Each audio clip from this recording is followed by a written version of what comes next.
Good afternoon in Washington and good early morning in Seoul. Thank you all for joining us at this ICAS Winter Symposium Special 2020. I'm Shinja Kim, President and Chair of ICAS. I welcome all of you to this uncommon opportunity hosting General Robert B. Abe Abrams with the topics on the Korean Peninsula issues, U.S. national security, and the U.S.-Korea alliance. General Abrams is a four-star general in the United States Army and currently serves as a commander of the U.S. Forces Korea. Concurrently, he serves as a commander of UN Command and commander of U.S. ROK Combined Forces Command. Previously, he served as the 22nd Commanding General of the U.S. Army Forces Command. General Abrams is a 1982 graduate of the U.S. Military Academy, where he was commissioned as an armor officer. During his years of active service, he has held command and staff positions across the Army and Joint Community in Germany, United States, Southwest Asia, and South Korea. General Abrams comes from a family of career military officers. His father, General Creighton W. Abrams, was former Army Chief of Staff, and both of his elder brothers, Creighton and John, were Army General Officers. Abe is an avid golfer and also follows college football games. And for that matter, General, my congratulations to you that the Army beat the Navy this year. So it is my honor and pleasure to have General Abrams here with us at this ICAS platform, with many of our distinguished ICAS fellows joining us in the discussions. So let's welcome them with a big round of applause. Thank you. Hi everyone, I'm Harry Harris, U.S. Ambassador to the Republic of Korea. Congratulations to ICAS for organizing this symposium, and thank you for the invitation to join you in spirit with this virtual message. I'd also like to recognize your keynote speaker today, General Abrams, Commander United Nations Command, Commander ROK U.S. Combined Forces Command, and Commander U.S. Forces Korea. I can't think of anyone more qualified than Abe to address today's topic of Korean Peninsula issues and U.S. national security. The Republic of Korea has and continues to be one of the closest allies and greatest friends of the United States. You all know well the value the United States ascribes to this relationship with the Republic and more broadly to the Indo-Pacific region. Across this region, we see incredible progress and opportunity. However, we also face serious challenges that will shape the world as we know it. The US-ROK alliance serves as the foundation for peace and prosperity on the Korean Peninsula and is a linchpin for security and stability throughout the region. Even as the United States and Korea continue to coordinate closely on military issues, the breadth and depth of our relationship extends beyond just security. The US-ROK alliance is dynamic, and we've built a multidimensional partnership reinforced by shared values, shared concerns, and economic interests underpinned by deep people-to-people ties. The people of the United States and Korea play a key role in cementing the friendship between our two countries. Our 2 million strong Korean American community acts as a bridge between our nations, and they are just the most visible aspect of a dynamic and diverse two-way exchange of ideas and peoples. The United States and Korea now work together, side by side as partners, on a myriad of global issues facing the world today. As we confront the new challenges in the Indo-Pacific and beyond, it's crucial for our alliance to remain a bastion of freedom and the rule of law in the sea lanes and the cloud and in everything that we do as democratic nations. And of course, many in the U.S. are seeing firsthand the importance of partnering in science and technology with an innovation nation like the Republic of Korea as we bring together our world-class scientific might and best practices to fight the COVID-19 pandemic together. So let me conclude by thanking ICAS for the good work that you all do to further comity, cooperation, and understanding between the United States and the Republic of Korea through events like today's. I hope that you all have a fruitful and informative symposium, and I send my best wishes to all of you for a happy and prosperous new year. Thank you, Ambassador. Now, before we go ahead, let me make one statement which is very important. ICAS is not an agent of any government, either domestic or foreign, We are not an agent of any foreign power. We are not an agent of any foreign principle. For that matter, there's no foreign fund involved in the ICAS operation. Thank you. General Abrams, it's all yours. Okay, good morning. How do you hear me? Okay? Okay, very good. Thank you. Terrific. Sir, thank you very much, and thanks for giving me the opportunity today to appear at this symposium and offer a couple of remarks. And I want to start by recognizing President Kim and, of course, you, Dr. Kim, for hosting this symposium and for your continued support of the ROC U.S. Alliance. Let me start by, and I appreciate the kind introduction of my bio, but like many of the distinguished people on today's symposium, I have a deep personal connection with the Republic of Korea. And my family's relationship and commitment to Korea began back in 1953, before the armistice was signed, when my father served here as a Corps Chief of Staff. My oldest brother served here as a lieutenant, 62 to 63, up on the demilitarized zone. My middle brother commanded 2nd Infantry Division from 93 to 95. So I'm the 4th Abrams boy to serve here in Korea. And if that wasn't enough, my father-in-law, my wife, is the daughter of a soldier. He served here in Korea from 1977 to 78. And her brother, my brother-in-law, served here in Korea from 90 to 91. I share all that just to say that the Abrams family is all in when it comes to the defense of the Republic of Korea. And we've got a lot of sweat equity in the safety and security and stability of the Korean Peninsula and the Korean people. 70 years ago this week, just a brief reminder, Seoul fell to the Chinese People's Volunteer Army in the Third Battle of Seoul, which resulted in United Nations Command pulling back another 40 miles south of Seoul. And of course, Mao Zedong, he was looking to pressurize United Nations Command to withdraw from Korea. And as it turned out, that only galvanized the international community and the multinational support of United Nations Command and their commitment to the Republic of Korea. And as all of you know, shortly after the signing of the Armistice Agreement, the ROC U.S. Alliance was formalized in a mutual defense treaty. But I like Ambassador Harris just mentioned in the introductory remarks, our alliance, in my view, is much deeper than our mutual defense treaty, right? This is a relationship that's forged in the crucible of ground combat. And our alliance today is founded on shared core values, shared sacrifice, and demonstrated commitments to each other, which all started, of course, back here from 50 to 53. And in my view, that's what makes our alliance strong and enduring. We call it ironclad, right? So no speaker about the ROC U.S. Alliance can go throughout the remarks without saying it's ironclad. But in my view, after 2+ years here serving as the commander of United Nations Command, Combined Forces Command, and USFK, I think it's much more than that, right? So we look at different ways to describe how strong it is. So sometimes we say it's earthquake proof. Sometimes we say it's typhoon proof. And I can assure all of you, it is certainly COVID-19 proof. And let me just talk about COVID-19 and as it relates to the alliance, because I think it's illustrative of the depth and the real strength of the ROC U.S. Alliance, because it extends far beyond the military domain. Yes, I am the military commander, but I think the COVID-19 and how we have combated COVID-19 here in the peninsula is illustrative of the strength of our relationship.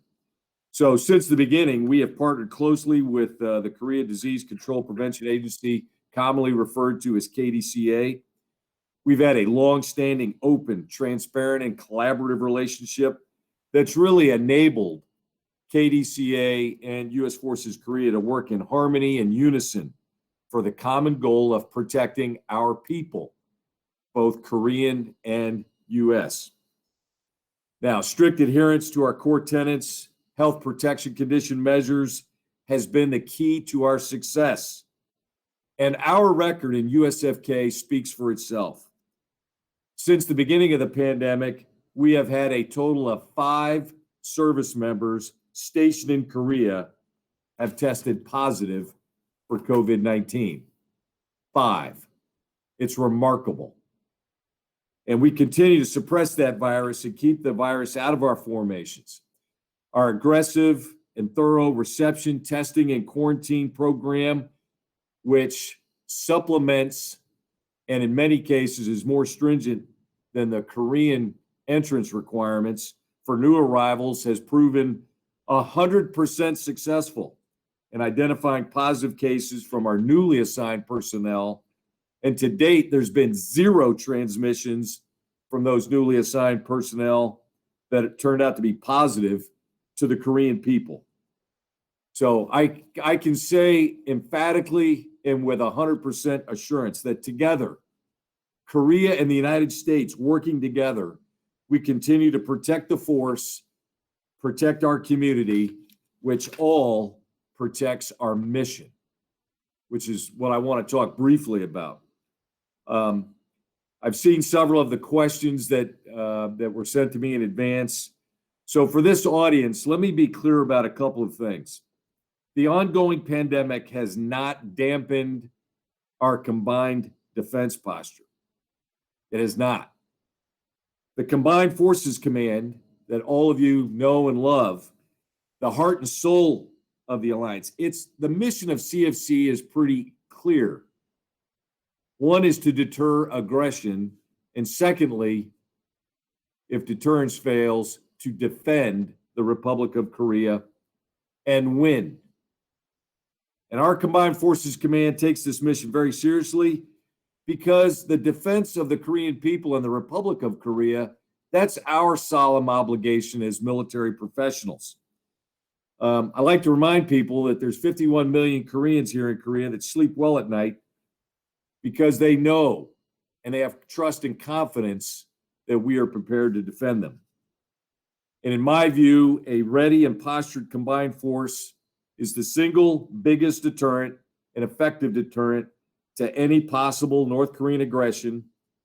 And again, if deterrence fails, that ready and postured combined force is critical to the successful defense of the Republic of Korea. Therefore, training of our forces, as well as the support of our multinational partners, those are 2 irreplaceable components of our combined defense. And they are the guarantors for peace and stability on the pen. Now, as all of you well know, North Korean provocations are well down when compared to the height of inter-Korean tensions and the brinksmanship of 2017. And those reductions in tension, they are palpable. I traveled here, 2013, 14 timeframe. And when I came back here in 2018, the reduction in tension, particularly along the demilitarized zone and the northern limit line in the Northwest Islands, it was palpable, and it still is today. However, as all of you are also aware, North Korea continues to invest and enhance in particular weapon systems and its lethality. And under Kim Jong-un's 9-year reign now, they have steadily enhanced their asymmetric capabilities in soft, special operations forces, cyber, and ballistic missiles. On a positive note, we've not seen a nuclear test or an ICBM test since 2017. However, we should all be reminded that the Korea People's Army, one of the world's largest conventional forces, remains concentrated just north of the military demarcation line within 60 kilometers of the MDL. That MDL is a mere 30 miles from the outskirts of Seoul, about the same distance between Washington, D.C. and Baltimore. So in light of this conventional threat, our on-pen forces must continue to be ready to fight a numerically superior adversary supported by asymmetric capabilities that are designed to mitigate our strengths until sufficient follow-on forces and critical sustainment arrive. And in addition, our combined forces have to be prepared to evacuate civilians, place barriers, mobilize the reserves, and protect all the critical nodes that are in range of North Korean weapon systems. All of that to say, none of that is news to any of you, but that is to say that that requirement, right, this strong combined defense posture, for it to be credible, it's got to be capable. And the way we develop that capability is through tough, realistic, and rigorous training, including live fire training, to ensure that our forces are absolutely ready. So last fall, we conducted a combined command post training event, a theater level training event, while mitigating the risk of COVID-19.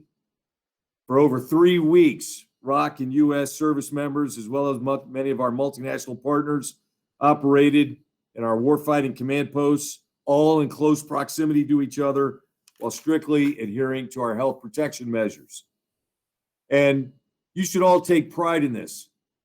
Our combined force, that training, 3 weeks, close proximity, 0 positive cases of COVID-19.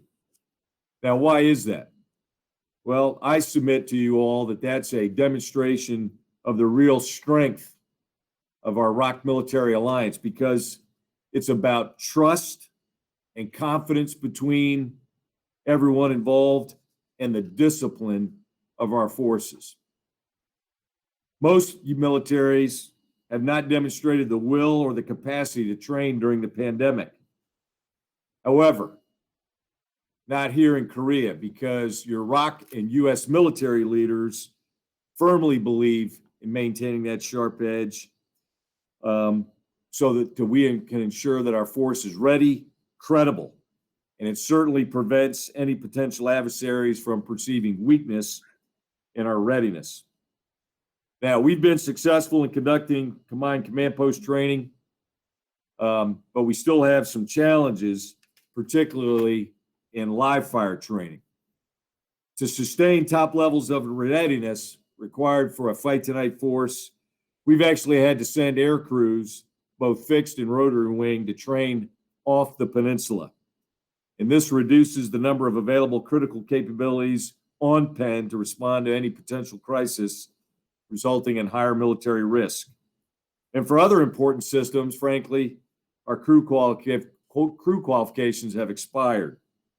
Now, despite this, our forces remain committed and ready to defend the Republic of Korea, but frankly, it's not sustainable in the long term. We should never confuse top-of-the-line, state-of-the-art hardware with capability.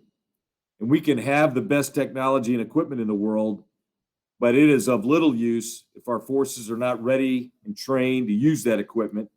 And that all happens through tough, rigorous training, day and night, to include live fire. And we are working this very diligently with the Ministry of National Defense, and U.S. Forces Korea remains committed to developing a win-win solution. There are legitimate public concerns about noise and other challenges. These are all legitimate. We are committed to working towards a win-win solution.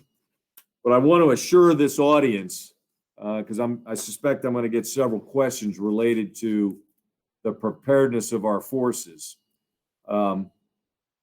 Many of you, I know a couple of you on the net, but for those people who don't know me, I've spent my entire life as a professional soldier ensuring that formations that I'm in charge of and charged to lead, with our most treasured asset, right, the sons and daughters of our countries, that they're trained and ready for the task that is at hand.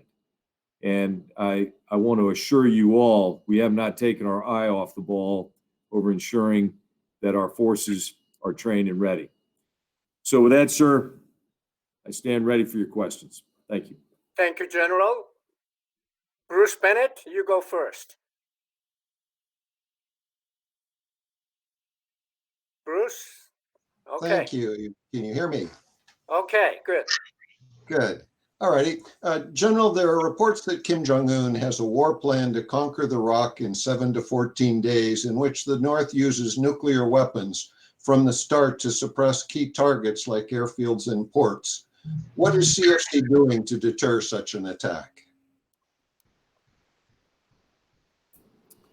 Well, first off, I'm not familiar with those reports.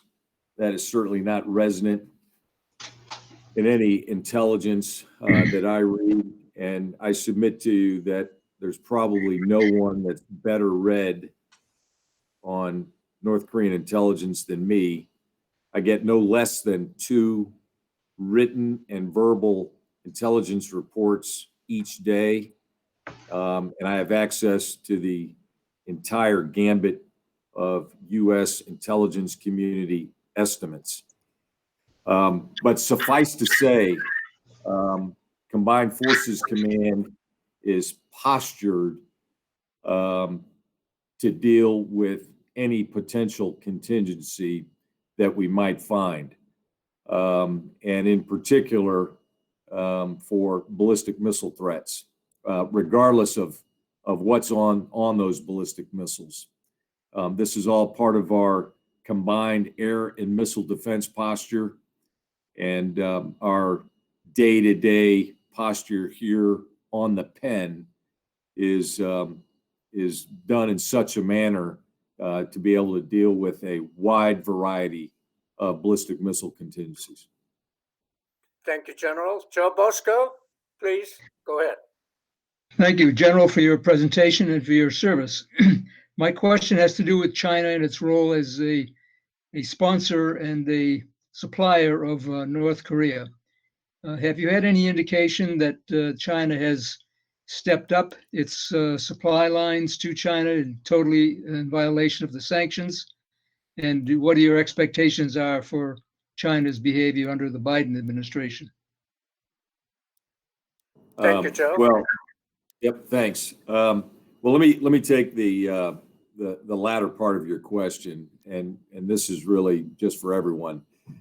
It would be completely inappropriate for me to speculate on anything to do with regards to either the positions or policies of the incoming U.S. administration or how they might react with the rest of the region. I'm not going to go down that road. It's just completely inappropriate. And I think that the incoming administration, President Biden's administration's words speak for themselves and need no further elaboration from me. Now, with regards to China's support to North Korea, and I think this is widely known now. I've seen reports in open source, but over the last year, and this is principally due to North Korea's COVID prevention measures, Chinese imports are down significantly. And there's a lot of speculation about whether that's sustainable or not. But to answer your question directly, pre-COVID, the PRC and the Chinese Communist Party can and should do more to enforce sanctions. But as a result of sanctions plus COVID, Chinese imports into North Korea are down significantly. It remains to be seen how long that can be sustained. Thank you, General. Bill Brown? Yes, thank you, sir. And pardon my question. I'm an economist dabbling in your field, and I don't want to. I probably asked too big a question. It's probably hard for you to answer. But the question I have is actually over the last 10 years or so, we've watched this development of North Korean nuclear weapons, at least the threat of them. And I'm wondering if our side, especially the U.S. side, has compensated for that by changing our own tactics. It seems like by putting so much forces in Camp Humphreys, concentrating all our stuff there, it seems like we're just inviting a hostage situation. Not that they would have hit it, but they hold us hostage. And so it makes me wonder, as an economist, are we appropriately dealing with North Korea? Would it be better to focus on preemptive capabilities, Air Force, naval capabilities, and retaliatory capabilities, leaving the conventional kind of force war to the very capable ROK military? It's just a question. It's probably a difficult one for you to deal with in this kind of format. Thank you, Bill. Well, there's a lot to unpack there. And obviously this is an unclassified forum. So first off, on our force posture, for those of you who are, long-time Korea experts and studiers, our force posture that we are moving to, and you mentioned Camp Humphreys, right? Consolidating around really 3 hubs. This dates back to the early 2000s. Right. These were alliance decisions as Korea's military became more and more capable. And we used to have a lot of U.S. forces up just south of the demilitarized zone, north of the Han River, right? So as the ROK military became more capable, turning over that portion of the fight to Korean forces and moving U.S. forces south and consolidating. And it was also a desire to eventually shrink Yongsan Garrison down, which was our primary headquarters since the mid-50s, to shrink that presence down to be able to turn that land back over to the Korean government, really to the city of Seoul. So we're in the execution, right? And so again, 2004, probably, well before we envisioned, short, medium range ballistic missiles with potentially nuclear capable. So those decisions are long gone, but suffice to say, and so it's not just as easy as saying, well, maybe we ought to revisit that. Maybe we ought to, disperse them back out. This is a 16-year project, and we're not even done consolidating here at Camp Humphreys. But I'll keep this unclassified, of course. But your assertion is that we're too ground centric, and perhaps we should invest more in offensive capability, whether it be in the air and maritime domain. And that implies that perhaps we're not well postured in the air and maritime domain. And that could not be further from the truth. So we have a very capable combined Air Force. We have a very capable ROK naval force, and U.S. 7th Fleet is not very far away, right? Less than 24 hours steam for 7th Fleet.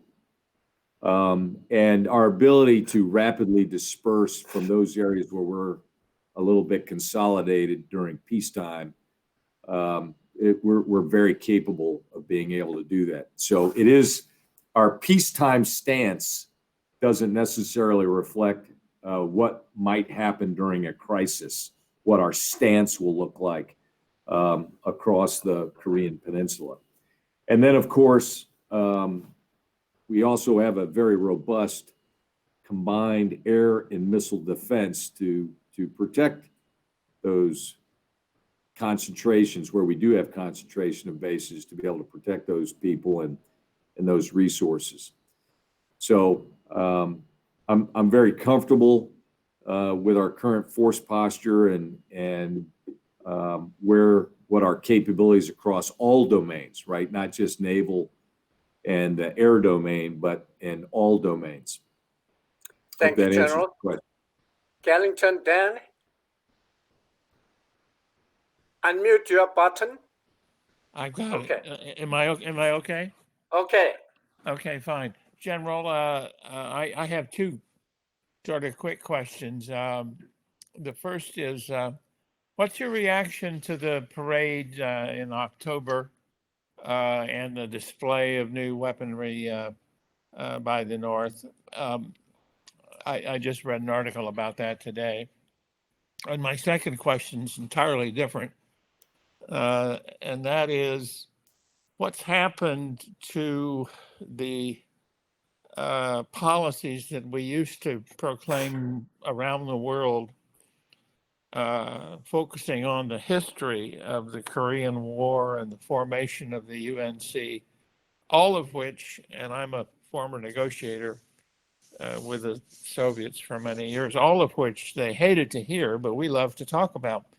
But for some reason, we don't talk anymore about the invasion, the creation of UNC, the UN vote, the Russians walking out, the creation of the structure that you're still, we still have, and the significance of it to China, Russia, and the communist world is very significant. Yet we don't talk about it. Maybe we should do. Do you agree? Thank you, Dan. Yep. Sir, thanks very much. Two great questions. So to your first question, about my reaction to the 10 October 75th anniversary of the Korea Workers' Party parade in Pyongyang. So a couple of things. One, and I've said this in other forums, so pardon me if you've heard this before. First off, just as a soldier who's been doing this for almost 39 years, the scale and magnitude of just the physical act of putting together a parade of that size and magnitude with that level of precision is not a small feat. Now we've watched them do preparations for about 6 months. It was very, very well rehearsed. And for the first time, they did it at night. So just as a matter of course, that it's not simple to bring together that many people and have them as well rehearsed to be able to line up and pass and review and do so forth. So that there was a lot of work that went to do that. But we should not confuse parade precision with conventional capability. Okay, it's one thing to do it, and I've been at a lot of parades in my life, a lot. I've marched in a U.S. presidential inauguration. Okay, that's not war fighting. So I don't want to confuse anyone or conflate those two things. Secondly, we should take what we saw, the images. We ought to be careful at assuming that all of those are fully capable systems. We should not fall into that trap, right? Because we don't have, we actually don't have people on the ground there who can walk up, touch, feel, see it, look under the hood, if you will, to see what's real and what's just a visual tool to try to convince external and internal audiences of significant capability. So said another way, it would not surprise me if we learn later on that some of the systems that we saw were mere facades of aspirations of something that they would like to fully develop.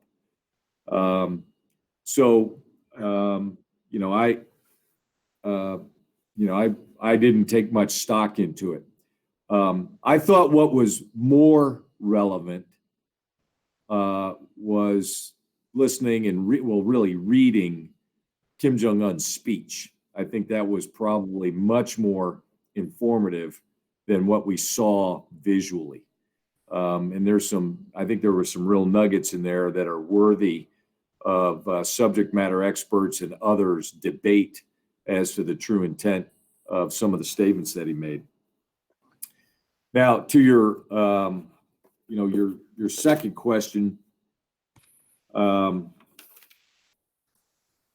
about, kind of the origins and so forth, and why isn't it talked about more? Well, I guess it depends on the circle, right? As the commander of United Nations Command, it's something that I talk about frequently.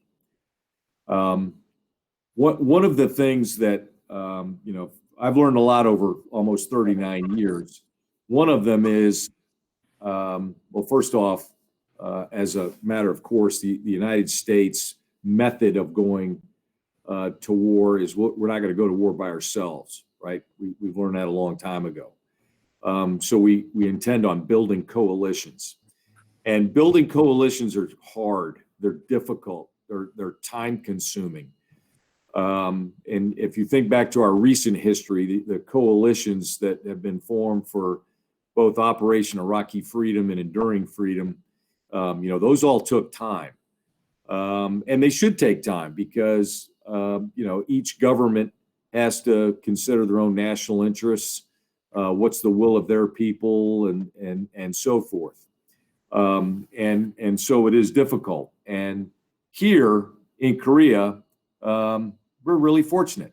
We don't have that problem because we have a standing, existing, battle-tested, multinational coalition called United Nations Command, with 16 sending states from UN countries that contributed combat forces during the Korean War. And they have stipulated that they've demonstrated their interest, should the call come again, that they would be willing to send their sons and daughters in some sort of capacity in the defense of the Republic of Korea. And that, frankly, sets us apart. There's many things that set us apart from North Korea, but this is a big difference because North Korea doesn't have a coalition, right? People say, well, what about China? I would submit to you that I think China's more of a paper alliance, right? It's more of an arrangement of convenience for China's national interests, vice true commitment to the defense of the Korean people. And of course, Russia is no longer in the business of providing military, maybe some economic aid. The ROC-US alliance benefits from the full support of not only United Nations Command, but the United Nations, right? Through UN SCRs 84, 85, as well as the UN General Assembly's endorsement of the Armistice Agreement. I think it is certainly worthy of more discussion because that is what galvanized the international community in 1950, and is certainly, I think, as important today as we continue to strive and seek for permanent peace here in Korea. And that's that international community's support to those efforts. That's just my thought. Thank you, General. Is Dennis helping out there? Dennis helping? Peter Hussey? Okay, if not, Sue Kim? Sure. Okay, so go ahead. Sure. My question is, and you've sort of touched upon this, you mentioned that the Kim Jong-un speech was actually much more important than the physical manifestations of North Korea's nuclear prowess. And related to that, I'm wondering, we've seen North Korea sort of get by with a lot of these low-level provocations that are just below the threshold of actually, meriting a response from the US and ROK. So the question I have for you is the current US ROK response measures readiness, is that adequate? Do you think that there could be more that could be done? And any other thoughts you have on the overall US South Korea attitude towards the lower level below the eyesight provocations? Thank you, sir. I guess the short answer is yes. We have a very large quiver of a lot of different arrows.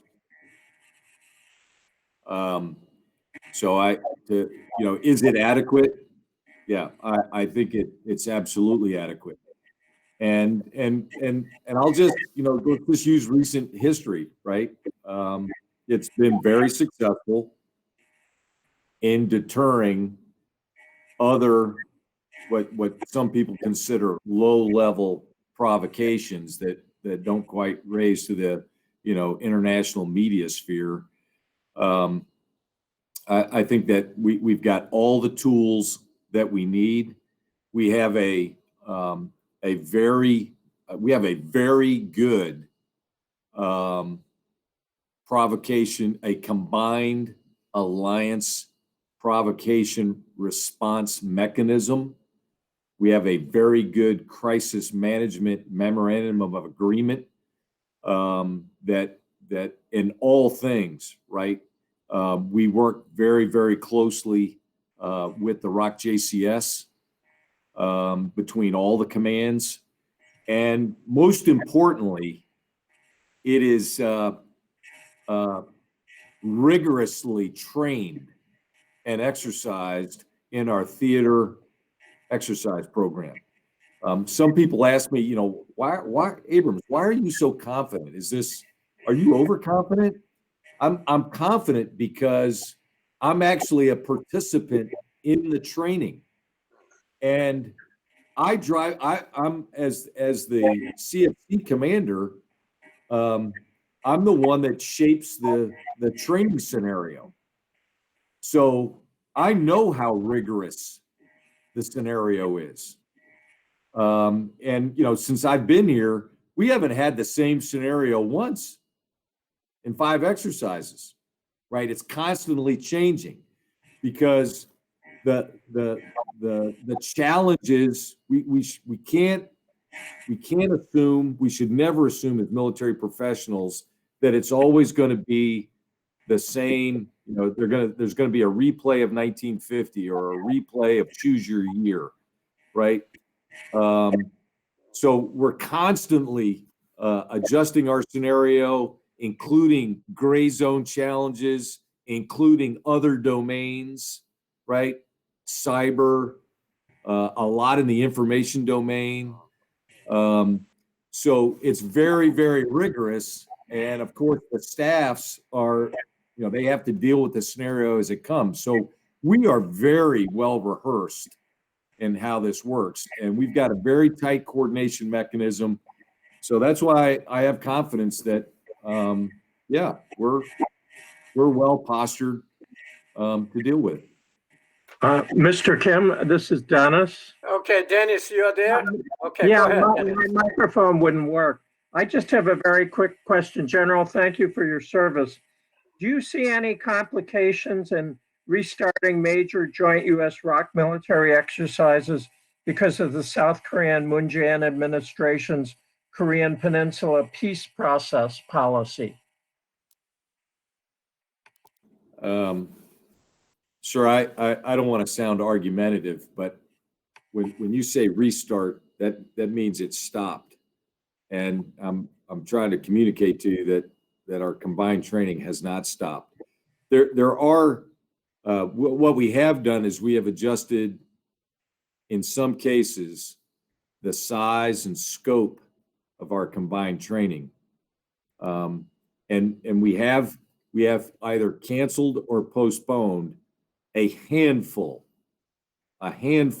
of exercises in the last 3 years. But this idea of, quote, restarting implies that we stopped, and that could not be further from the truth. The principal difference today is we're able to continue to train at echelon, but we do so without talking about it. And we just don't publicize it. We don't advertise it. there's really no need for us to do it, to advertise it. But that is all continued. So I hate to say I'm argumentative, but that's not, as the guy here on the ground, that's actually not what's going on. Thank you, General. Tong, are you there? Yes, thank you General, for doing this for us. You just discussed the different aspects of combined training exercises I was going to ask you about. Now, I think it is very important to ensure a continued efficacy of the deterrent that you talked about to deterrent to aggression. Now, as a theater commander, would you have new recommendations for the incoming commander-in-chief in Washington to provide you with more support, or in terms of policy or resources or whatever? Would you mention some of your preferred or desirable recommendations that you'd like to ask the new president who's coming in? Thank you, Tong. Well, sir, first off, I appreciate the question and your interest. But as a matter of personal policy, I actually don't share my best military advice to our civilian leaders publicly. I provide that best military advice privately through the appropriate chain. But here's what I will tell you. I am absolutely confident that I will have the opportunity to provide my best military advice to the new Secretary of Defense. And I have absolute confidence that best military advice will be conveyed to the U.S. president. So I've had zero problem ensuring that my voice was heard for the last 2 years back in Washington, and I have every expectation that will continue under a new administration with a new U.S. Secretary of Defense. Thank you. Matt Kronig, are you there? Matt? Yes, I'm here. Go ahead. Yes, go ahead. General, thank you very much for being here with us today. The National Defense Strategy says that great power competition is the foremost priority of the Department of Defense, especially with China. While most people are more focused on scenarios involving Taiwan or the South China Sea, the Korean Peninsula is a possible flashpoint for conflict with China. What are you doing to deter or prevent conflict with China, or if necessary, to defeat China? Thank you, Matt.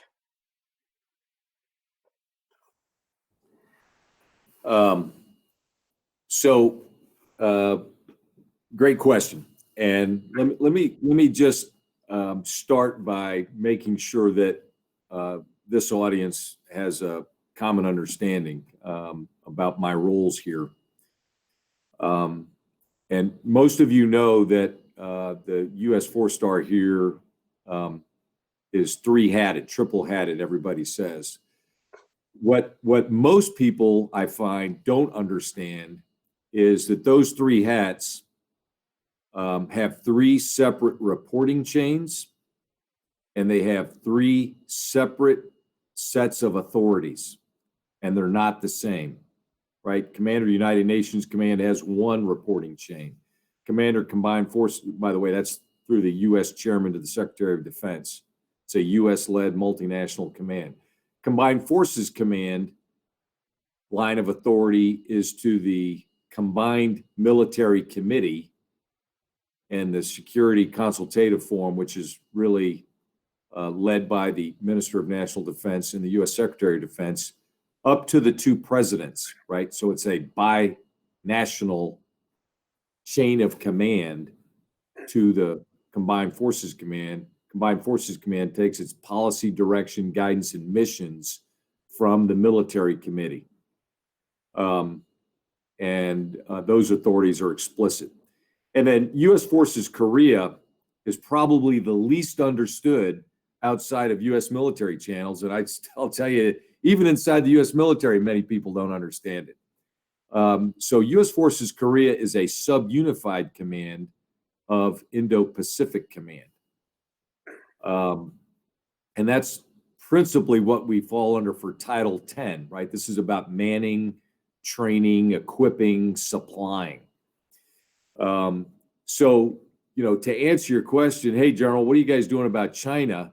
I'd have to give you three different answers from all three different commands' perspectives because they're all different. But in the interest of time, let me just talk from a U.S. Forces Korea. So as a sub-unified command of Indo-Pacific Command, I am aligned with supporting the COM Indo-Pacific Command's goals and objectives vis-a-vis China across the Indo-Pacific. And our stance and posture here, which is principally for meeting our mutual defense treaty requirements, does not preclude us from being able to provide support, if required, to COM Indo-Pacific in support of his missions. And so it's a little bit more complicated and nuanced than USFK being directly postured to compete with China. That is not U.S. Forces Korea's mission. U.S. Forces Korea's mission here is to provide those troop postures in support of combined or alliance operations, principally in support of Combined Forces Command. Thank you, General. David Maxwell? Yes, thank you, Dr. Kim, and thank you, General, for getting up early to speak with us today. And thank you for outlining your training. As I follow what's going on in the peninsula, I think you've been true to your 2019 congressional testimony and the 4 dials, which I think you articulated here, and the scale, scope, and intensity, timing of training. I think that you really shared that with us, and I think that's important. But given the fact, and of course, that's all in support of diplomacy, and which I think the military, does correctly, has to support diplomacy. But of course, North Korea's recalcitrance, there has been no reciprocity on the North side with the Comprehensive Military Agreement, or any reduction in tensions from the North side, or certainly force posture. But given that, do you see your 4 dials being ratcheted up at all, especially in terms of OPCON transition and the need for aggressive training at the theater level to try to meet the conditions of OPCON transition? As obviously the Korean side is really pressing for that, and I think FOC and FMC are really important and require really aggressive training at the theater level, the CFC level. So do you see those dials being ratcheted up to help you to be able to accomplish and help the ROC side accomplish the conditions they need to move towards OPCON transition? Thank you. Thank you. Okay, Dave, thanks. I'm going to approach this from a bit of a different angle, because I think your question's really about conditions-based OPCON transition plan and the exercises for verifying the capabilities of the future CFC headquarters. So let me use this as an opportunity to talk briefly about the conditions-based OPCON transition plan, because it's in very few people I have found truly understand what's in the plan, and that's normal, to be expected, because it's a classified plan, right? It's classified secret ROC US. So there's a lot of misinformation and just lack of information as to what's in the plan. But in principle, right, condition 1 is Korea acquires the military capabilities to effectively lead the combined defense. In condition 1, right, there's 26 specific, discrete, critical military capabilities as defined in the plan. So that's one part of condition one. Another part of condition one is the establishment and certification of the future CFC headquarters. So when we have all this conversation about, FOC and all this other stuff, that's just one small, very small component of condition one.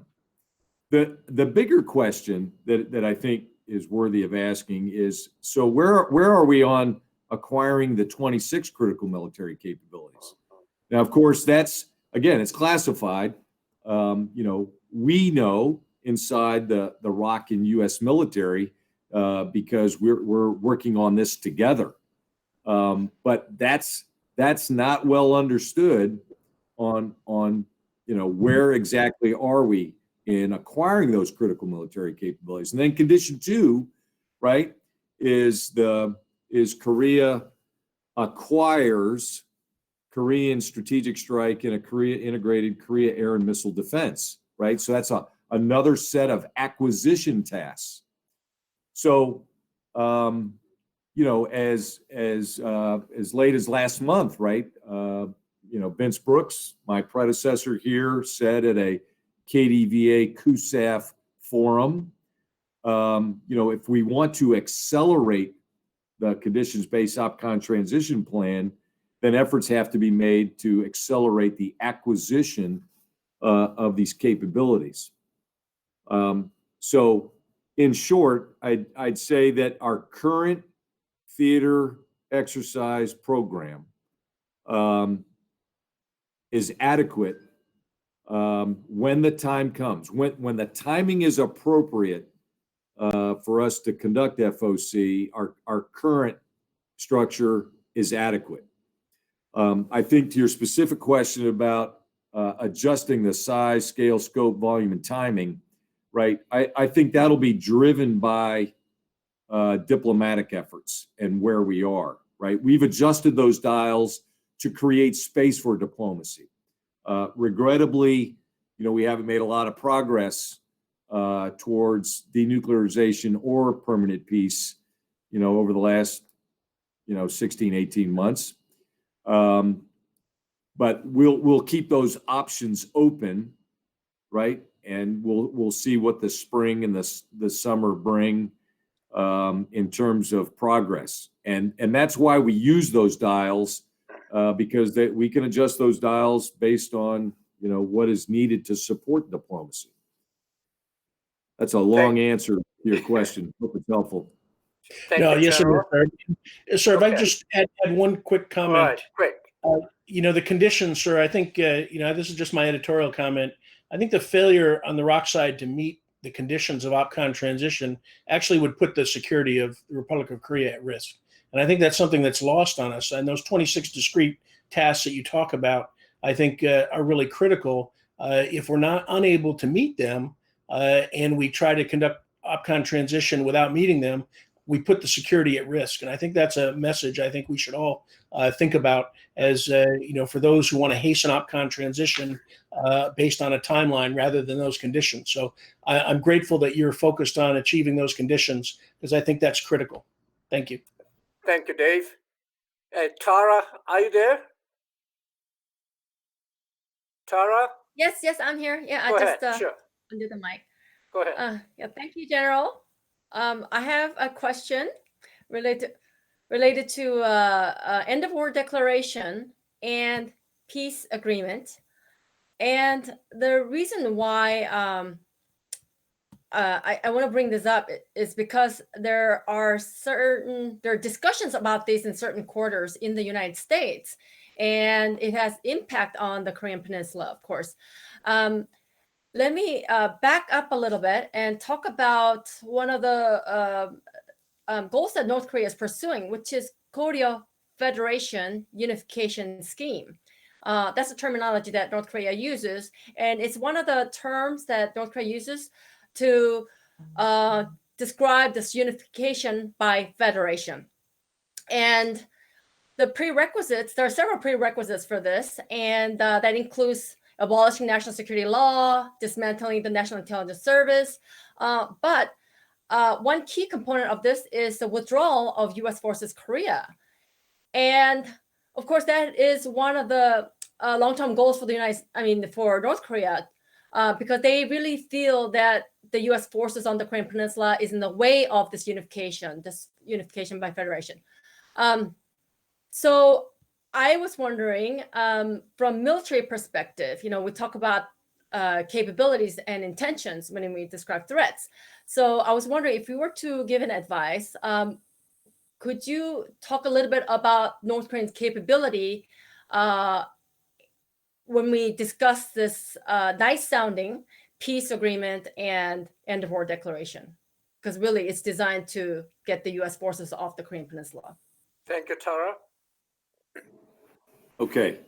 Let me just go back briefly to one. Dave Maxwell wished me good morning, and it is, I guess it's 6:15 here, but just so you all have confidence, right? I've been at it since 3 a.m. You're my second VTC with Washington today, and I have two more. So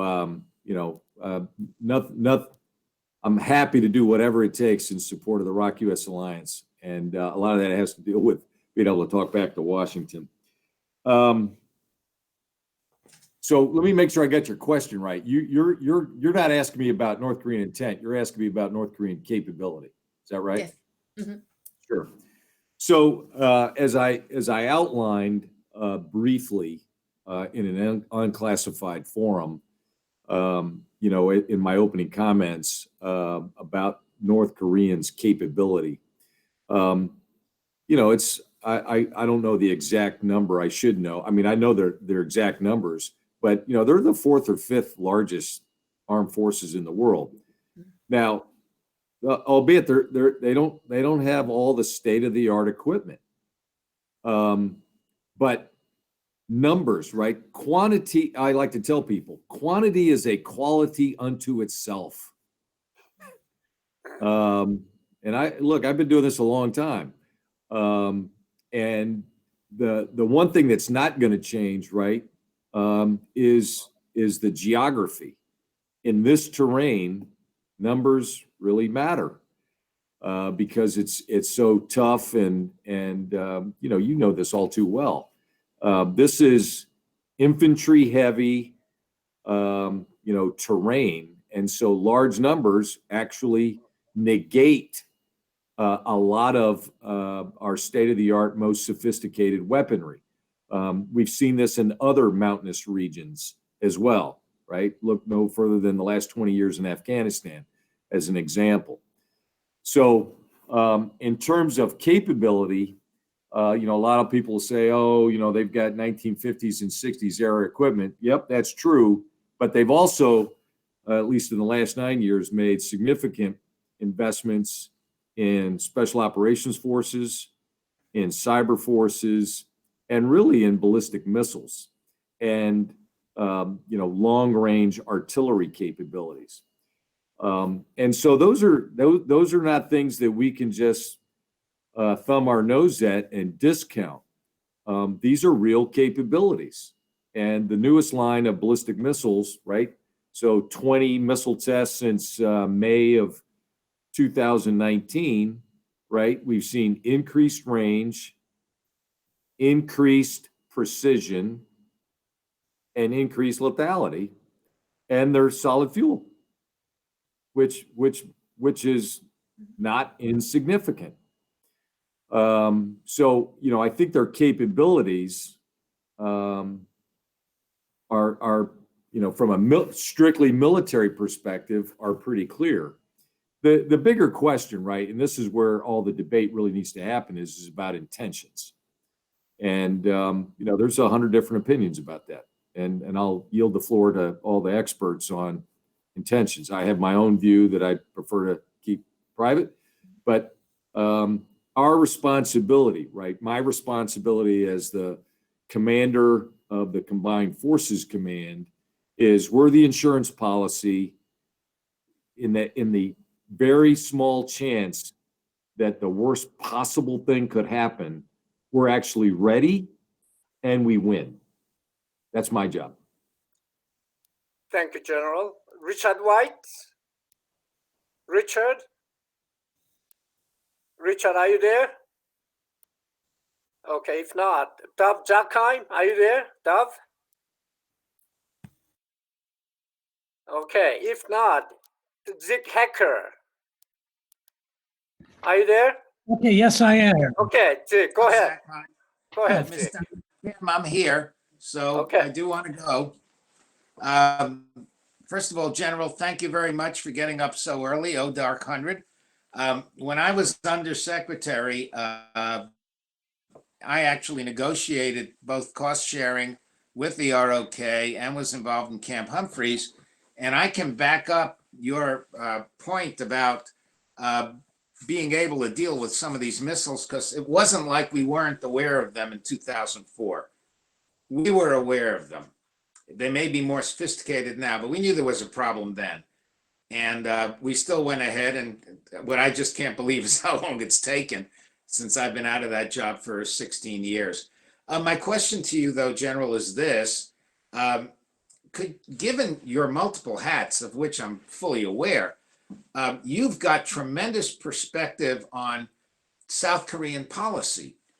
And so my question is, can you give us some perspective on whether the ROC would at some point join the Quad of Japan, Australia, us, and the Indians because of the obvious Chinese threat that we all agree is there? Thank you very much. Thank you, Dov. Well, sir, first off, as the guy here on the ground, I am fully witting of the history of those agreements that you negotiated back then, and God bless you, because I know those were hard negotiations. It's unfortunate that it's taken this long, but I want to tell you the fruits of your labor have come true. And, we're about 90% complete on a world-class facility here at Camp Humphreys, and none of that would have been possible without all those tough negotiations. So thanks for doing that.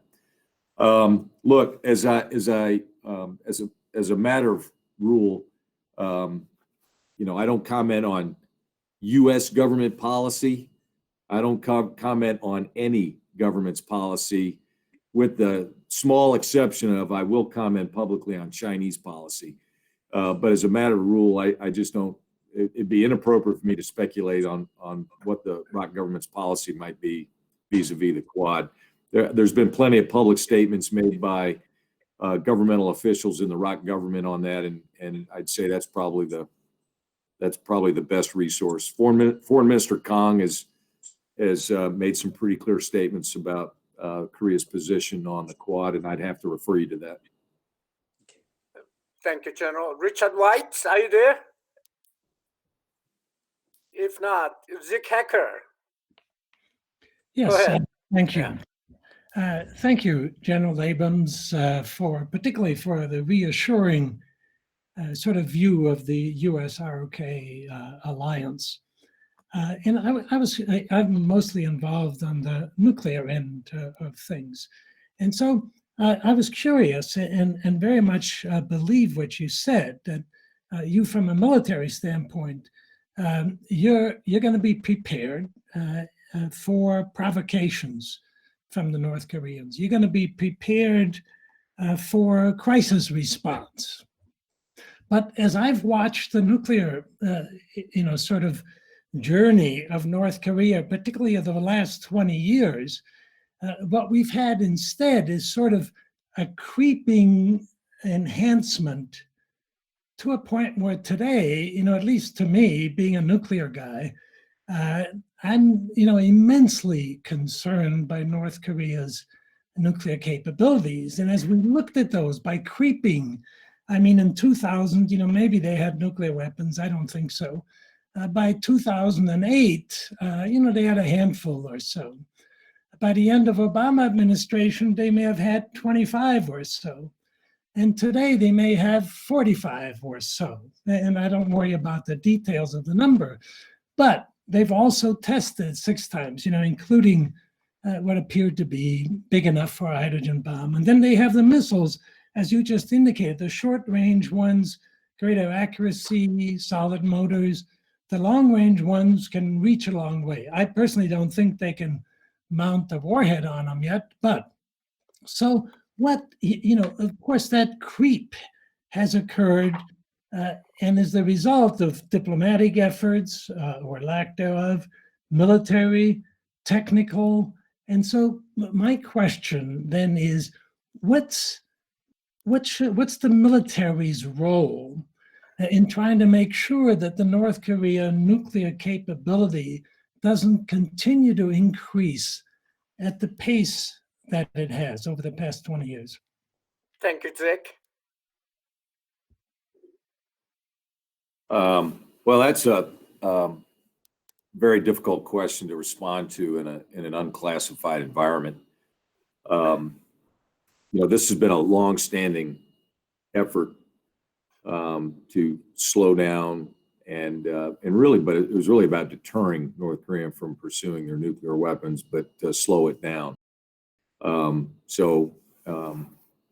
I can't really go into what's the military's role with regards to their development, other than to say, as Dave Maxwell rightfully pointed out, in this case, what our principal responsibility is to provide space and room for diplomats to find a diplomatic solution to the North Korean nuclear threat. And that's principally through finding a pathway to denuclearizing North Korea. And so we are, in that regard, we are in support of the U.S. Department of State and their efforts, working very closely with, of course, the ROC government and other like-minded nations to help find a diplomatic solution through meaningful negotiations. So that's our principal role here from a military perspective. And so it's this balancing act of maintaining an appropriate level of readiness to ensure that we have a credible deterrent while simultaneously providing that space, right? And we do so, right? As I said in my opening comments, the reduction in tension here in Korea compared to 2017, it is palpable, right? 2017, everybody on the peninsula was in a low crouch, ready to, almost strike each other. Today, that's not the case. And so that has created, this air, this breathing space, if you will, to enable those diplomatic interactions. Now, unfortunately, North Korea, as they're not answering the phone right now. They're sort of incommunicado.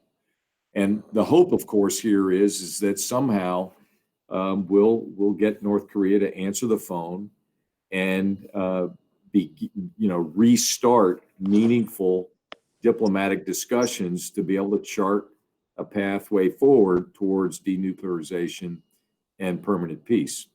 So our job is we work very closely with ROC MND and the ROC JCS to be able to maintain that balancing act, and that's why our relationship, right? This goes back to the strength of the alliance and the strength of our military relationship. We work shoulder to shoulder on everything. Complete, open, and transparent communications. We have a great relationship with the ROC JCS. I think Minister Suh, the new Minister of National Defense, is terrific. And together, right, we're managing this to be able to create that space for our elected leaders and our diplomats to do their job. Thank you, General. Richard White, your last question, please.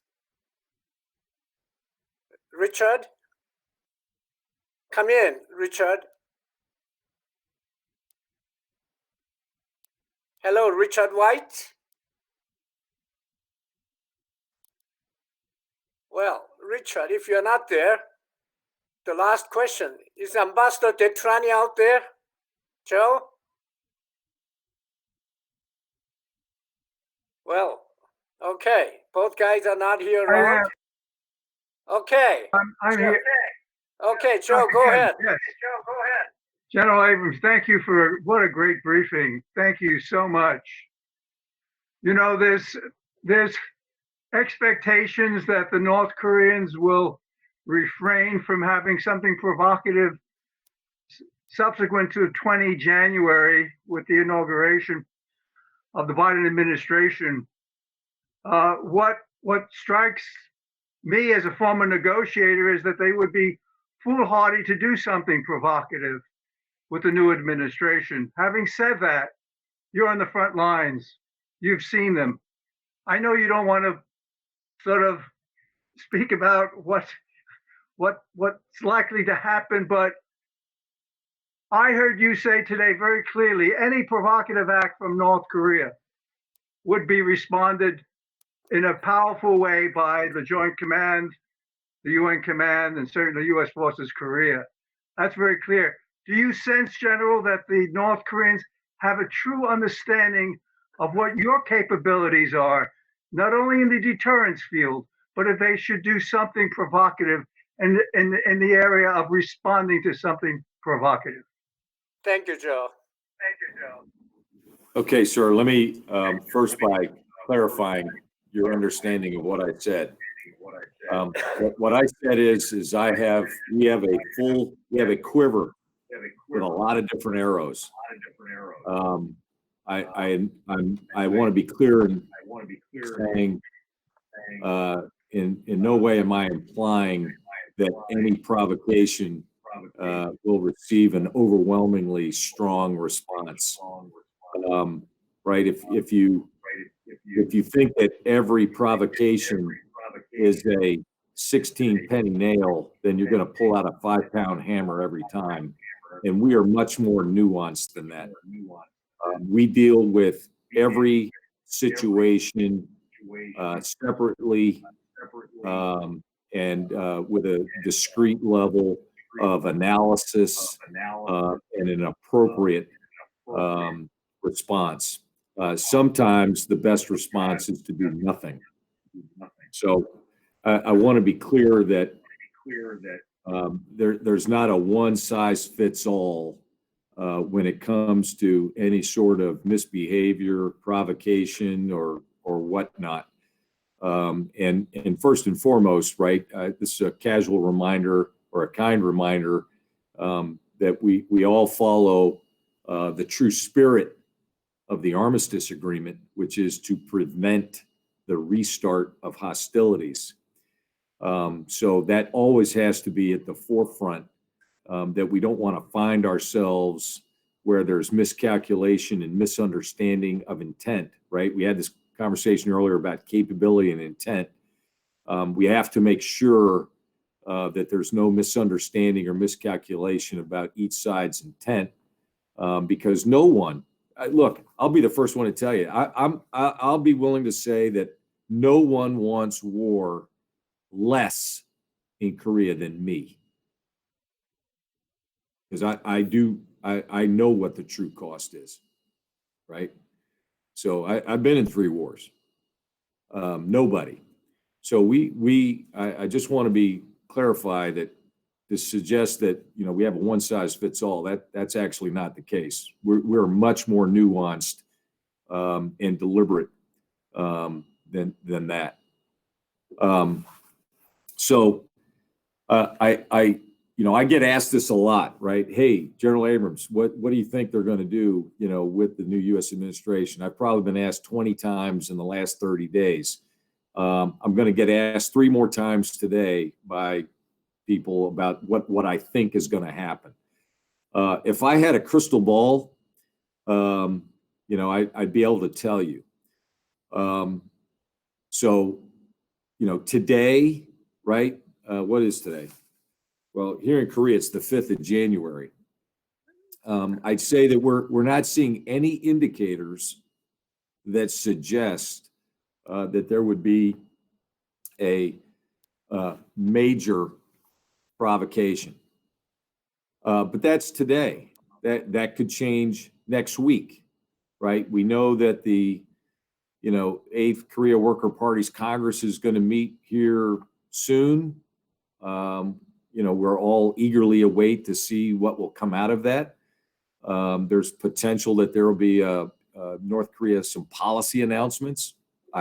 We're all like you. We're in a wait and see mode. But today, we don't see any indicators of that. I would hope not being a method, but I hope that really the current state of détente and this very reduction in tensions, I hope that continues so that we can maintain that space ultimately for some sort of diplomatic outreach. Right? Now, hope's not a method, but that's our hope and our aim, because that's ultimately how this gets solved. Right? We don't want to solve this on the battlefield. We actually want this solved by diplomacy and seeking a permanent peace here for Korea. And so I think time will tell. I hate to say that, but time will tell. But today we're not seeing any. Hope that's helpful. Thank you. Thank you, General. We have 2 greetings from our own members of the United States Congress, Representative Young Kim and Representative Marilyn Strickland. Send their regards to all of you. Ladies and gentlemen, meeting is adjourned. Thank you very much, General. We'll get in touch with you. Thank you. Okay, sir. Thanks very much. It's adjourned. Thank you.